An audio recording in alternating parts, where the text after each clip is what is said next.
America ने एक बार फिर तेहरान को सख्त पैगाम देते हुए खबरदार किया है कि ईरान में कत्लो गारत गरी रोकने के लिए तमाम ऑप्शन ज़ेर गौर हैं। ईरान की सूरत हाल पर अक़वाम मुत्तहिदा की सलामती काउंसिल इजलास के दौरान अमरीकी मंदूब ने कहा कि लाखों ईरानी हुकूमत के खिलाफ एहतजाज कर रहे हैं। अमरीका ईरान के बहादुर अवाम के साथ खड़ा है। कत्लेआम न रुका तो मुख्तलिफ ऑप्शंस पर गौर होगा और सदर ट्रंप बातें करने वाले नहीं बल्कि एक्शन लेने वाले शख्स हैं।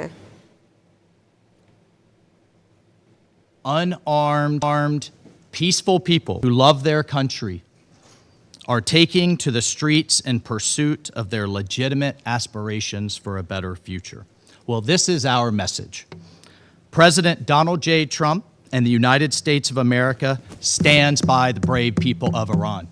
Armed, peaceful people who love their country are taking to the streets in pursuit of their legitimate aspirations for a better future.